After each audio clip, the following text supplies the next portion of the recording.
What up, Tippendales? It's Saturday, which means this is the bonus episode where we get to talk to our guest tipper of the month. Our April guest tipper is none other than screen and stage actor Josh Rivera, currently appearing in the Rocky Horror Picture Show on Broadway, but you might know him from Spielberg's West Side Story. You might know him from the American Sports Story, which is actually where I first knew him because I'm a Patriots fan and I watched the hell out of that. Josh, welcome back to the pod. Thank you for joining us so much. Would you please just introduce yourself to the Tippendales real quick? However you feel like you describe yourself, either in the acting professional sense or just like the vibes of life sense. Yeah, well, my name's Josh. I'm an actor, I'm a singer. I'm finally getting to sing for the first time in many years, which I think a lot of people didn't know. That is how I started, was the whole reason I got into acting. It was kind of just like the end of a very long journey of me initially starting wanting to be a music producer. Was when I was really little. My whole family sings. I mean, we all just really like music in the house. From? It was always on. Parents are Puerto Rican. I was born in North Carolina, and then I moved with my mom to Connecticut and then Colorado. All my formative years happened in Colorado, and then I went to college in New York. So I went to Ithaca for theater school. But before that happened, I was kind of a late bloomer performing-wise. I got into choir first, and then actually, I was thinking about this the other day. I didn't sign up for choir because I was doing a lot of sports too.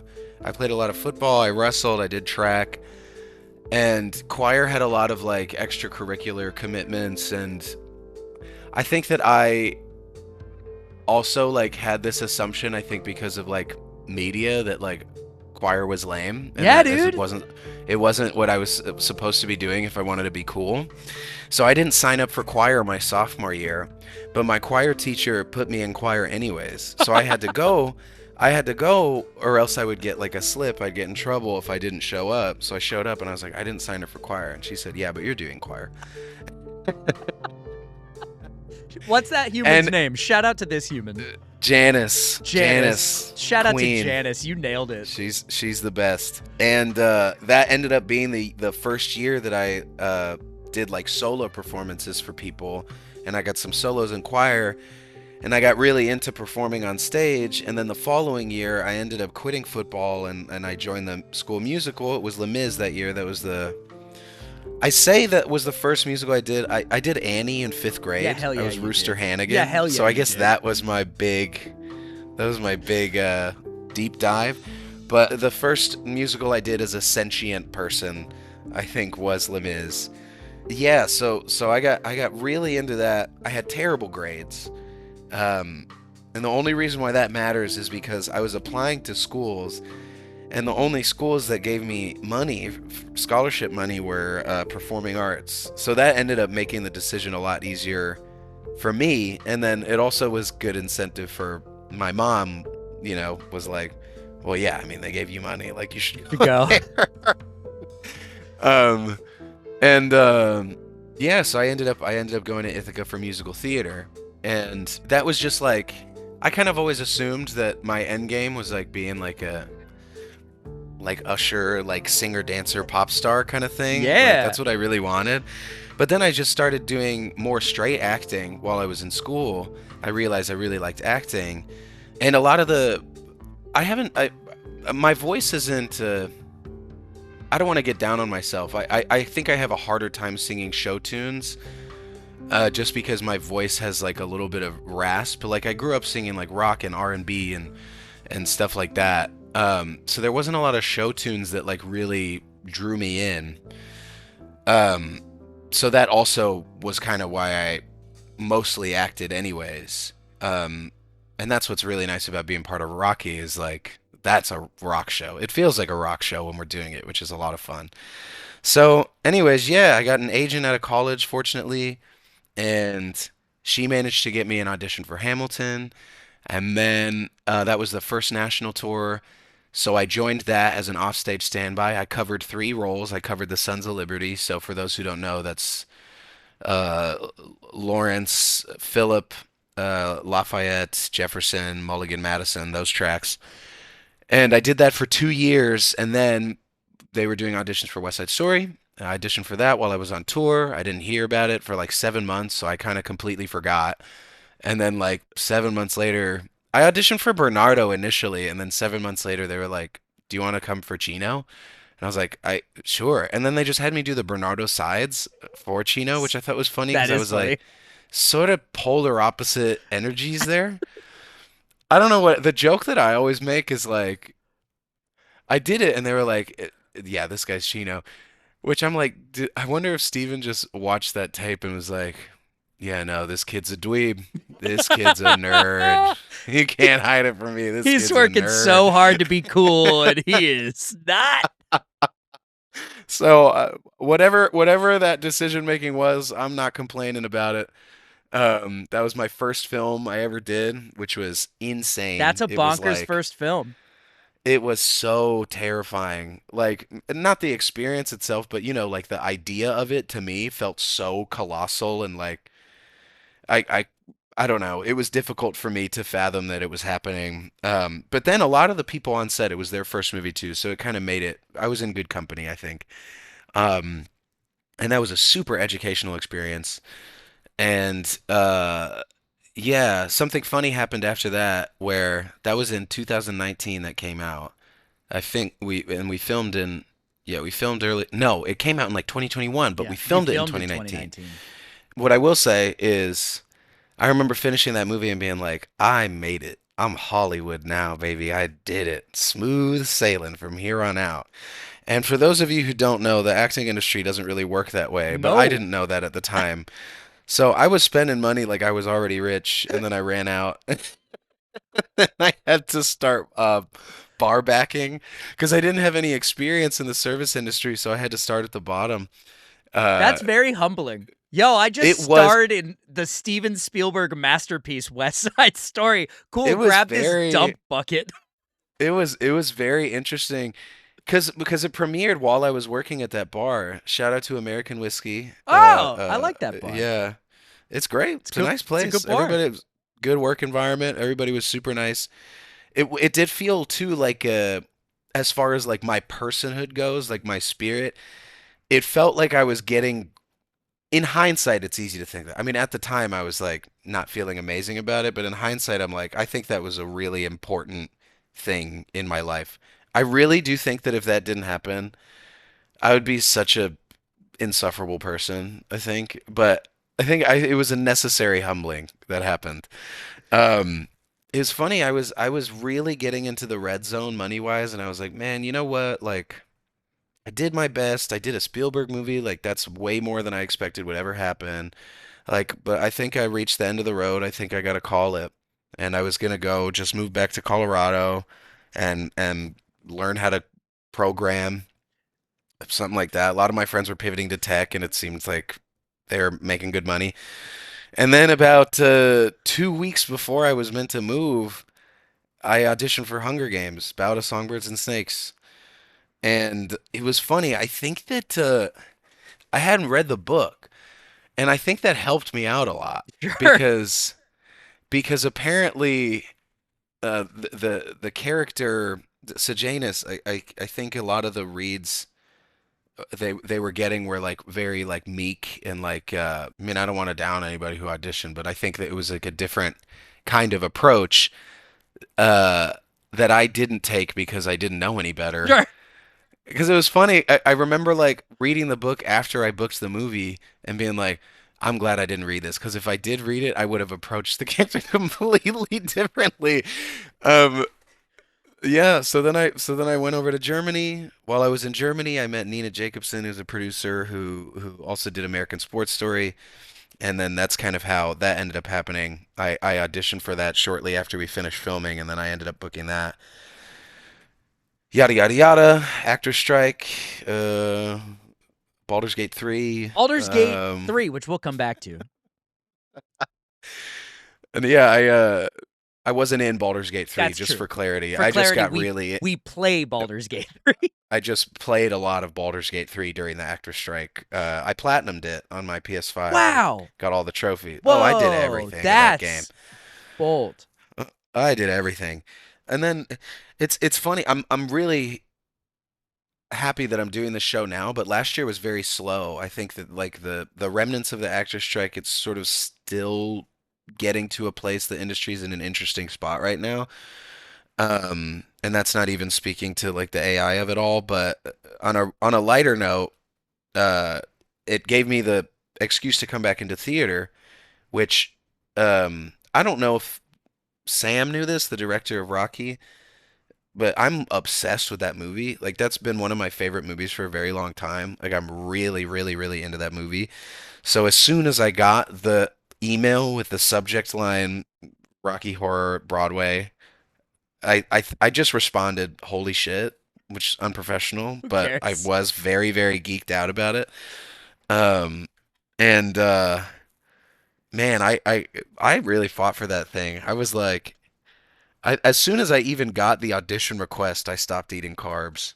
I was very motivated, and I found out that I got it, I think the day after Thanksgiving. Sure. So I remember being like really stuffed. Being an adult on holiday is so funny because it's like obviously it's really nice to see family and take a break, but it's like now getting home from holidays, I'm like my blood is made of oil and I want a vegetable so bad. I just want a salad. Like it's funny how that kind of shifts in adulthood. Like I can't look at beer or chicken. I can't do it.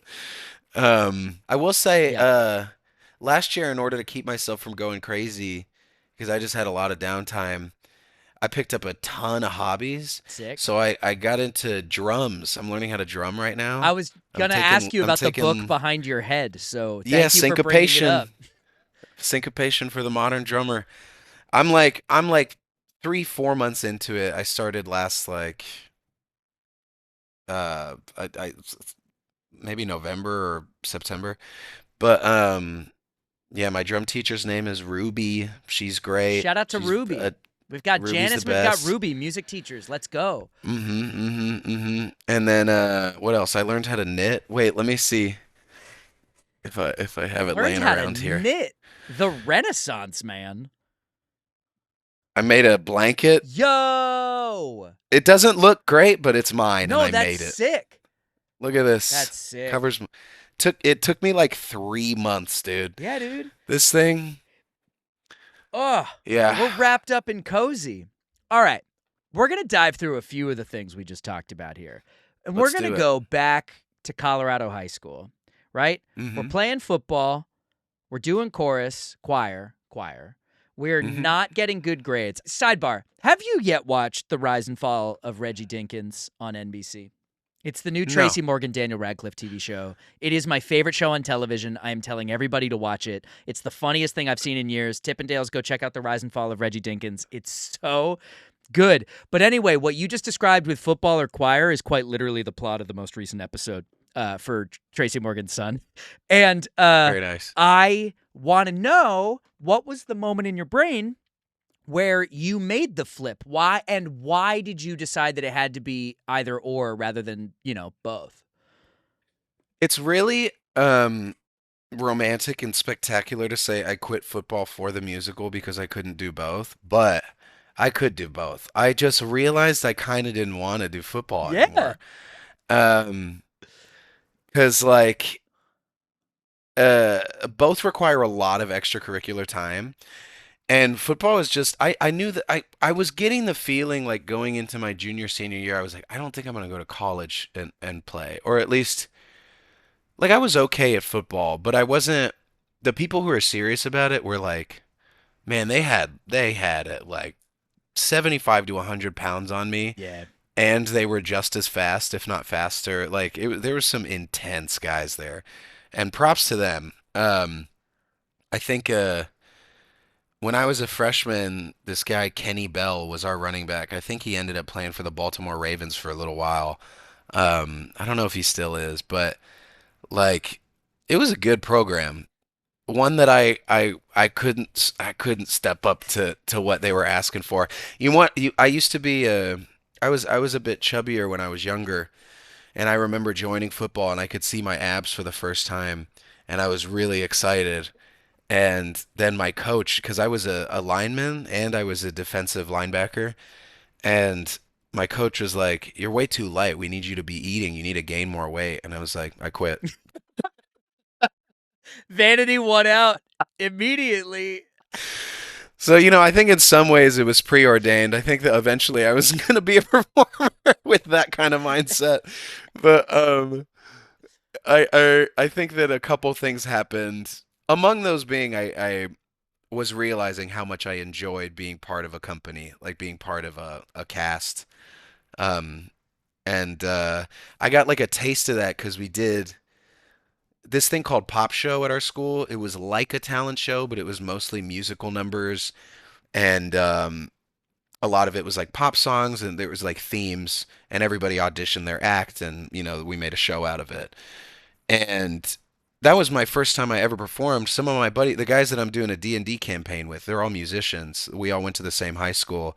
And that's how we all connected, was because they needed a singer for an act that they wanted to do for Pop Show. And then they asked me if I wanted to do it. So we did Your Song by Elton John. Sick. It was my first time performing in front of an audience, like myself, with like a band behind me. And I got so addicted to that. And then after that, I decided I wanted to try for the musical, and that's how that ended up happening. So I think there were like multiple circumstances that like aligned in just the right way. Like Janice made me do choir, and then I did this Pop Show thing, and then a bunch of pretty ladies told me they liked my voice, and I was like, you know what? There's something to this performance There's thing. something to this thing. No, I mean, in a much less vain way, I did really enjoy it. It was helpful to my expression of myself. It was a different kind of avenue that I think I hadn't experienced before in terms of like uh, spiritually, like being expressive, I guess. Did you ever feel like you wanted to go back? Like you ever like made the wrong choice? Yeah, all the time. How do you deal with that thought? I think that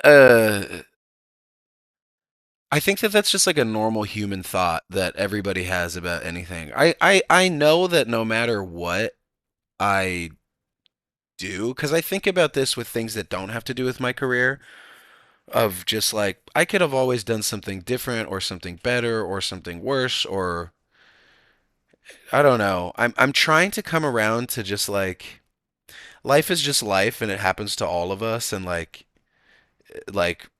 we have free will and should use it, and you have the capacity to be a goofball and optimistic, or I'll speak for myself. I have the capacity to be optimistic and a goofball if I want to. As much as I want to be like, oh man, if only I did biology, or if only I did like, if only I studied more and got better grades and was better at math, and then I could have been like a finance person. Like, yeah, my life would probably be a little bit more comfortable and consistent, but I'm having a really good time. I'm having a good time right now. That's the thing. I'm having a good time. I'm expressing myself. I'm meeting some of the most interesting people I've ever met. Like, I'm learning so much from the communities around me that I've been able to like be blessed to be in contact with. Like, that's I think how I come back from that train of thought, I guess is the answer. Like I cannot imagine the kind of person I'd be if I hadn't met some of the beautiful people that I know today. I like that.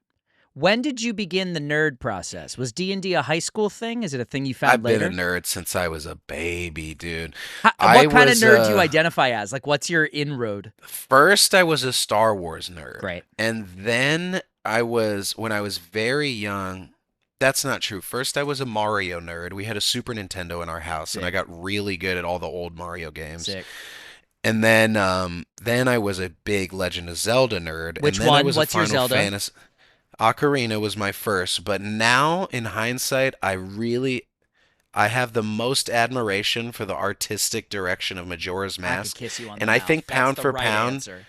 I think story-wise, I think Wind Waker takes it for me. I think Wind Waker has the best story. Ocarina's the perfect game, but I do believe that Mask and Wind Waker are more exciting artistically. Yeah, But like I Ocarina's think so the too. perfect game.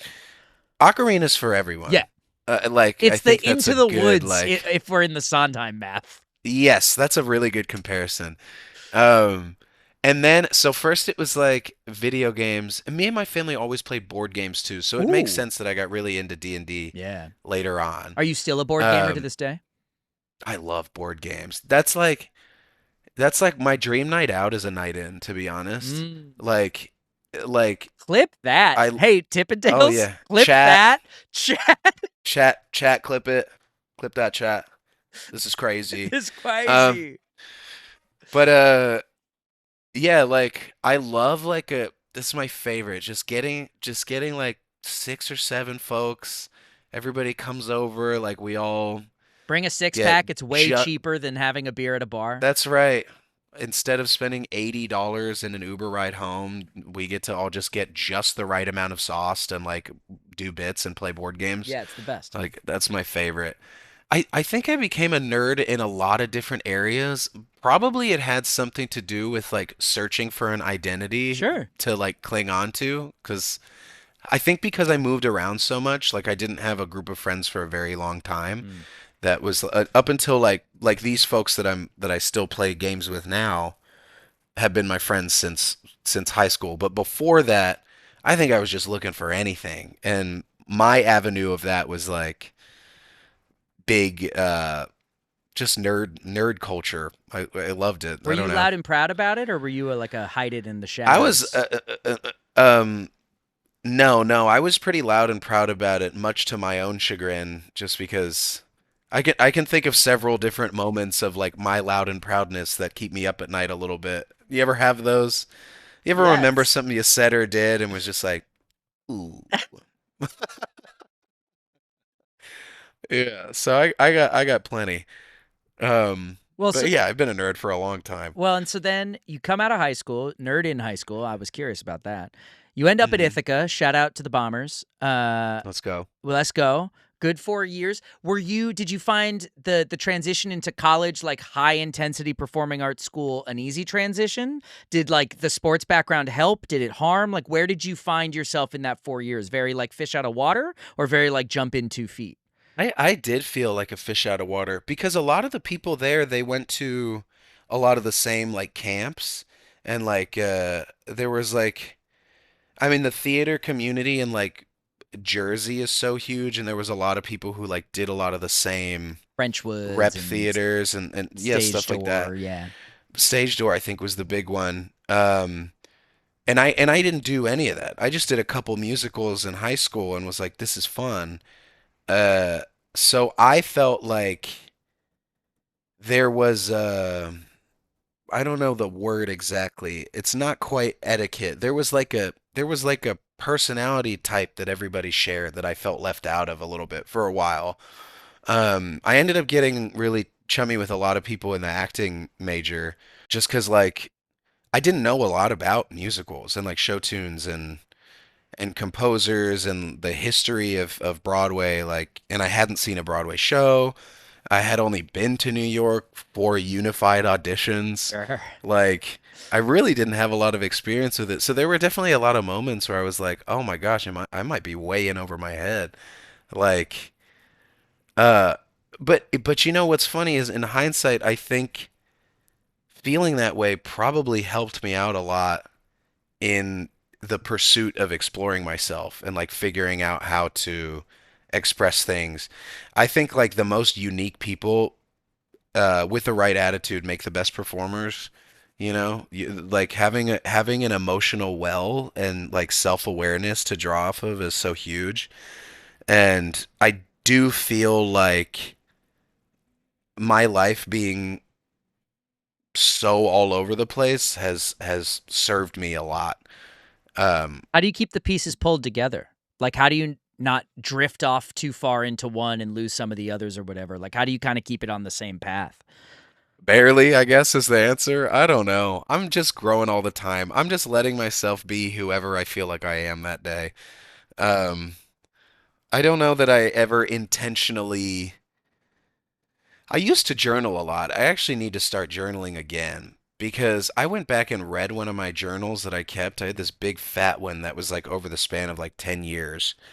And I feel like I wonder if you feel this way too. I have the tendency to underestimate my past self a lot. Like I think no matter what, every year I think of me from the year before and I'm like, "Oh, you That were just a boy. idiot. You didn't know a thing." And then I'm going back and I'm reading my journal and I'm like, "Man, that's some pretty good advice I'm giving myself, right?" Like that Do you sounds remember any pretty of it? Do interesting. you have any that you remember like pulling up and being like, "I that was good." Oh, not off the top of my That's head. It's fine. mainly just like self-awareness that I did not realize I had at the time. Um, like I'm talking about like entries from when I was like 17 or 18 years old, where I'm like, "Oh, I imagine that the future will be this way." And like in a lot of ways I'm wrong, but there's like a few things where I'm like, "Huh, well, you really called that." Um, like yeah, I mean, I feel like that is a pretty good way of keeping the pieces together in terms of just like maintaining inventory of who I am. But I don't know. I also have a tendency to over intellectualize my own personality, Sure. which I think can. I have OCD.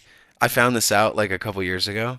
Um, which is like, it's good to know, but it's also like, up until you find out the thing that you have, it's like before that happens, before a diagnosis, it's just like, I'm just quirky and fun. And then it's like, no, medically, you have an issue, actually. That's such a good way Um, of thinking about it. I remember they told me I had OCD and I didn't believe them because I was like, but I'm so messy. And they're like, that's not what that is. It is like in function, basically, your brain has a really hard time escaping trains of thought. Totally. Like it's some kind of electricity thing. I don't know the science behind it exactly, but it manifests in a lot of different ways for a lot of different people. And mine was just like I thought I was gonna die all the time. It was a pretty interesting period of time. This happened while I was filming Hunger Games. Like I went to go see a bunch of doctors because I was like convinced that I had all of these diseases. It was very strange. It kind of came out of nowhere. And OCD is funny because I remember going to these doctors and they were like, nothing is wrong with you. Like, you're fine. And I'd be like, you're wrong. That's not true, actually. You're lying to me. I am the youngest person ever to get this disease, and that's what's happening. And it was crazy. I would find ways to convince myself of all of this stuff, and it was like a terrifying saga of maybe like 8 months. And then I took Zoloft for 2 days, and then it just completely went away. And I was like, ah, yeah, I got OCD. Um, I don't all of that to say, I need to I need to be cognizant about over intellectualizing like pieces of myself. Just because that's I think what where my brain goes, unfortunately. So you come out of college, you get yourself an agent, you go off on the Hamilton tour. Now, Mm. in the world of theater, like you kind of nailed it, right? Like rocking a tour right out of school is a great gig, but Oh but yeah. like in the stereotype of it all, like you walked in as an offstage cover, right? Like you were bottom of the barrel in the Hamilton rung, right? Like as we think about the hierarchy of a show, like how was the experience of knowing that many roles, tracking that many shows, like doing a thing that is not necessarily trained in college, right? Like that's a skill set that is entirely learned on the fly when you're in that position. What is the juxtaposition for you of like Hamilton tour offstage cover going on for various shows to like Chino West Side Story, where like lightning strikes out of nowhere? Like how did that how did you handle that 2.5 year trajectory of the I acting think career? there's a lot of different answers to that, but a really specific thing that comes to my mind right away is like it is a skill set. Being a swing or being a standby is a Crazy. skill set. When I first started working, I didn't know how I was gonna do it, and I had a silent little secret breakdown to myself like during rehearsal in a bathroom one day because I was like, I don't know how I'm going to learn all of this stuff. But I don't know. I think every time I went on for a role, like the anxiety of doing that just really sears the track into your brain. Like you only need to mess up once to never mess up again because at least that's the way that my brain works. I'm so motivated by not embarrassing myself that like I ended up doing okay. But going from that, it is a specific kind of job. I remember the thing that surprised me about going into the film was how much agency I had over the character. Because Sure. there's only so much that you can do as a swing and standby. It's very important to put your own personality into things and to bring your identity into the role, no matter what role you're doing, and no matter for how briefly or how long. But you are more or less confined by the blocking of whoever is doing the role and what other people around you expect you to do because you don't want to mess up everybody else's track, so you have to be cognizant of that. And the thing that really surprised me is like for West Side, I was expected to create a character, which I think that I was ready to be told what the character was, Totally. but instead I was being asked what the character was for the first time. I had that kind of agency. And that was really frightening. It became liberating, but initially it was really frightening because I hadn't really done that before, especially not on such a high scale. Sure. Uh, so I think that was like the big difference, and it took me a long time to shake my imposter syndrome around that, but I guess that's why I call it like one of my most educational experiences, is because it was like, oh, not only do I not have to do what's always been done, I actually really shouldn't. It actually serves the movie a lot better if I just make it my own and like play off of everybody else who's doing exactly the same thing and making this their own. Like it's a new relationship that I have to build with my character and this character, regardless of any other previous adaptation. I'm gonna ask you a rapid fire twofer. Number Yeah. one, top two tips you found, like tricks to being able to succeed as a cover swing, right? Standby. Like, what were your keep it in line tricks that you There found? was a there was a really good um team of swings and standbys in that show. And we were lucky that we had like the rehearsal space where like during every show we would just do the show as the show was going on because they have a speaker in the theater so you can hear everything that's happening. And we would just like do the blocking, like a mini version of the blocking like in our dressing room and like we would like pretend that the turntable was turning and like all of this stuff. And we would do that just about maybe like 2 or 3 times a week up until we all got pretty cozy with it, which took a couple months. And I would say a tip that I now have being a little older is like, um, obviously, initially you have to have that diligence. Initially, you have to like you have a job to do and you have to take that job seriously. It's not school. It's not something that you learn in school. Like it's a lot of it is like you just got to do it. You have to like learn it as fast as you can. Because I ended up having to go on for the first time. Somebody had someone in their family pass, unfortunately, really early on in previews, and I had to go on. I think it was like the second week, and and I don't know if this is necessarily a tip as much as it's just like a little nugget of advice, but like you are saving the show. It's like if you make a mistake, it's fine. It's That's a not a good big tip. deal. I think that I had this idea that if I did anything wrong, fired. I didn't do my job correctly, I'm gone. But it's like everybody knows, you haven't done it before, like, and you haven't rehearsed it with everybody before. You get a put in, but like that's about it. And like if you mess up, it's fine. Just don't make a big deal out of it, but just keep going. That's the cool thing about theater is like no matter what happens, you just gotta keep going. Um, Can I yeah. ask you a question then?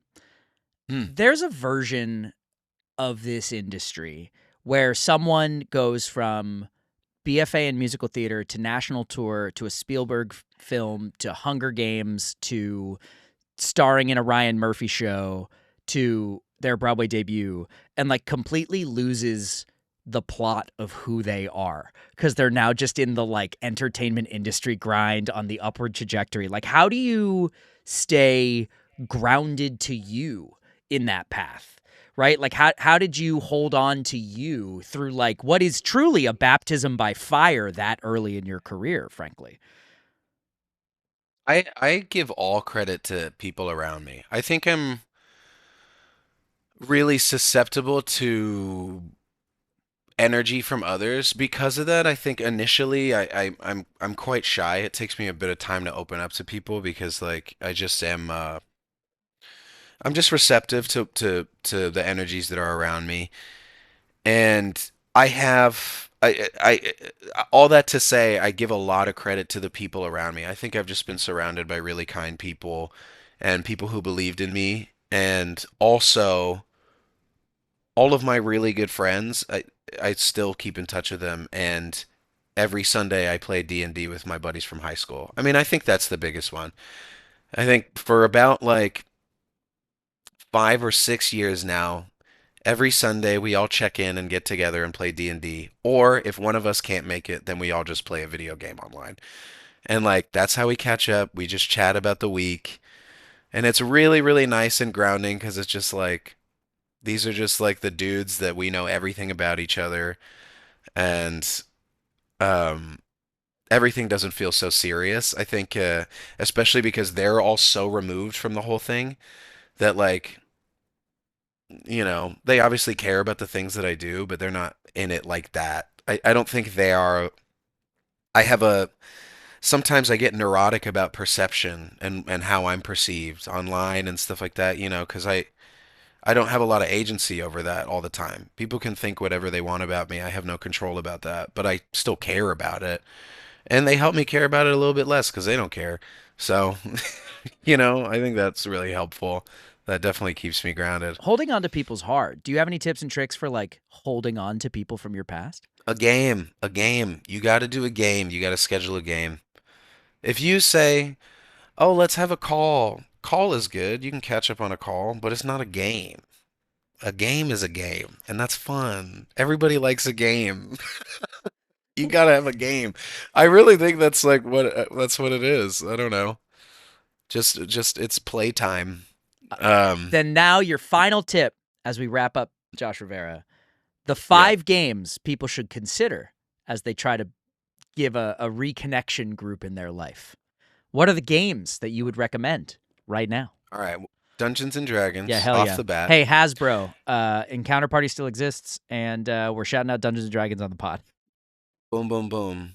Um, and so I just pulled up my Steam. Sick. We like to do my friend Sebastian's funny. He's just like sometimes he's like, "Do you want to go to the garbage bin today?" And what that means is we search the $2 or less on Sick. Steam. Sick. Baldur's Gate, that's a good one, but it's also kind of D&D, but still. Uh, Human Fall Flat. Ooh, I don't know this one. Oh, it's like a physics-based game where the controls are intentionally very clunky. I don't know. It's sort of hard to explain. It's like you play as like these really oafish clay-looking creatures, and you have to like the left mouse is your left arm and the right mouse is your right arm, and basically you control both, and you have to like climb stuff and scale. Oh, which reminds me, Peak. It's Peak. another one, Great. climbing game. And recently we started playing Burglen Gnomes. Have you heard of That's that? 3 games I've never heard of. You play as a bunch of little gnomes and you got to break into an old guy's house and steal a bunch of his stuff without getting caught. Sick. It's really Yo, silly. sick. Just for the memes. Oh, Red Dead Online too. I'm currently replaying Red Dead right now. Red Dead is great, but Red Dead Online, it's just cowboy simulator. Yeah. You just role play cowboys, Do you do wear the that southern shirt? accents, why not? Oh, I should. Yeah. Well, it's about that time. I'm about to get on my horse here. I'm going to add one more to your list. It is technically a board game. You can play it, you could buy it, you could do it here. But if you're playing with your friends at home, you should pick up the Steam port of Gloomhaven. It's awesome. Good to know. It's really Helldivers is another good one. Sorry, now we're just naming cool stuff. Yeah. Josh, before we go, I'm going to ask you to just tell the people again where they might be able to find you, and also give yourself a little Rocky Horror plug. Oh, yeah. Well, I'm going to be doing 8 shows a week at Studio 54, historic Studio 54. We got the original disco ball up in the theater and everything. Cool. Everything is decked out. I saw the lobby and area for the first time because it was under construction for a bit as they transitioned. I think Oedipus was there before us. And they really tricked it out with a bunch of just B sci-fi memorabilia. It's very, very cool. 8 shows a week, Studio 54, Rocky Horror Show. I will be in a nude-colored wrestling singlet made of mesh, and a big old blonde wig and a lot of makeup. More makeup than I know what to do with. I don't know if you can tell, but no, you can't really see. But I have so much residual glitter on my body. Glitter is just going to be a core part of my life, I think, for the foreseeable future, and I've accepted that. And then I don't know, you can find me on, I'm not very good at posting, but you can find me on Instagram, Josh Rivera. I don't know, come see the show. It's so much fun. Go see the show. We started, I don't know when this is going up, but we started previews just recently. We open April 23rd officially. This interview will go up on Saturday, the 4th of April. Very nice. So by then,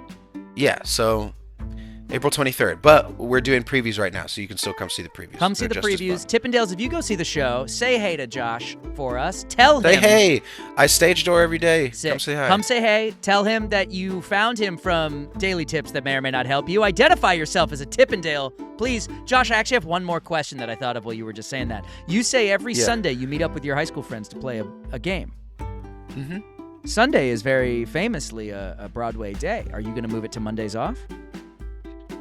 Well, everybody else has regular work weeks, so you know what I do is I pretend to be a little gnome guy, and I'm doing silly little voices while I'm in the makeup chair, putting my makeup on.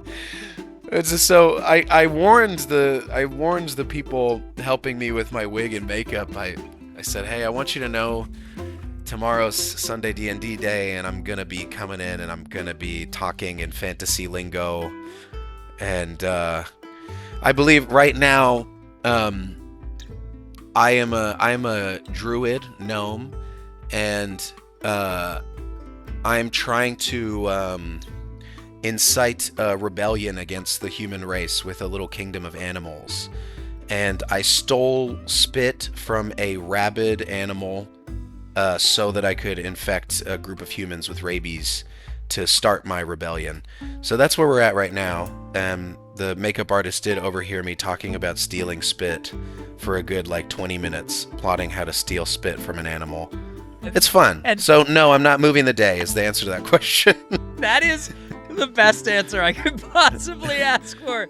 Josh Rivera, thank you for joining us on Daily Tips that may or may not help you. Tippendales, you will hear Josh every Wednesday this month with a tip of the day. And Josh, we hope you have a wonderful run. We thank you for joining us, and we can't wait to see you on Wednesday with your second tip in the month of April here on Daily Tips that may or stay tuned help you. Yes, stay tuned and stay golden, Pony Boy. Yeah. Wrong show, but you got the spirit. Don't dream it, be it, guys. That's my last tip. That's the fade out that we'll play. I'll also put all of this in the fade out. It's just going to be a long tail. Sick. Just a big fade out.